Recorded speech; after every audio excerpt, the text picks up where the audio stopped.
పేదవాడి పక్షాన నిలబడతాం, ప్రజా గొంతుకై నినదిస్తాం.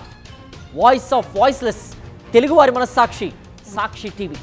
సాక్షి టీవీ ప్రసారాల కోసం మీ స్థానిక కేబుల్ ఆపరేటర్ను వెంటనే సంప్రదించండి. అనకాపల్లి జిల్లాలో పోలీసుల వేధింపులు భరించలేక ఓ యువకుడు ఆత్మహత్య చేసుకున్నాడు. బుచ్చయ్యపేట మండలం ఐతంపూడికి చెందిన కృష్ణమూర్తి అనే యువకుడిపై చోరీ కేసు నమోదు చేసిన పోలీసులు అరెస్ట్ చేశారు. ఇటీవలే బెయిల్పై వచ్చిన కృష్ణమూర్తి తనపై తప్పుడు కేసు బనాయించారని మనస్తాపం చెందిన పురుగుల మందు తాగాడు. కేజీహెచ్లో చికిత్స పొందుతున్న కృష్ణమూర్తి చికిత్స పొందుతూ శుక్రవారం మృతి చెందాడు. 2 నెలల క్రితం ఐతంపూడిలో దొంగతనం జరిగిందండి. ఆ దొంగతనం అసలు ముచ్చగల కృష్ణమూర్తి అనే వ్యక్తి చేయలేదు. చేయకుండా ముచ్చగా ఐతిరెడ్డి శివ అనే వ్యక్తి చేశాడు.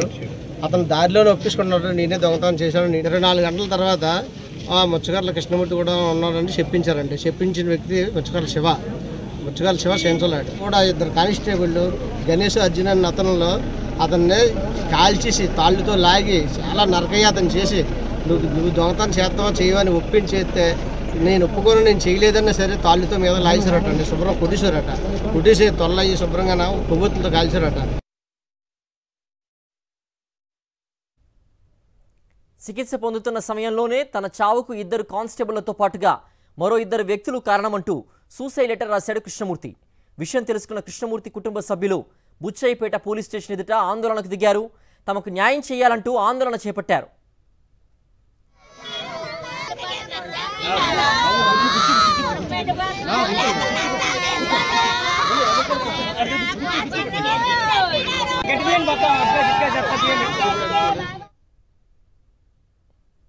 పోలీసులు ఊళ్ళోకి వెళ్ళి ఫోన్ చేస్తే మొంతాయిస్ కేజీహెచ్లోకి వెళ్ళిన తర్వాత మేము 5వ తారీఖున కంప్లైంట్ ఇస్తే ఈ రోజుకి వచ్చి మాకు న్యాయం చేయలేదు. దీనికి కారణమైన వ్యక్తులు అర్జున్ కానిస్టేబుల్, గణేష్ అనే కానిస్టేబుల్, ఎస్సీ గారు, ముచ్చగార్ల శివ, ఐతిరెడ్డి శివకుమార్.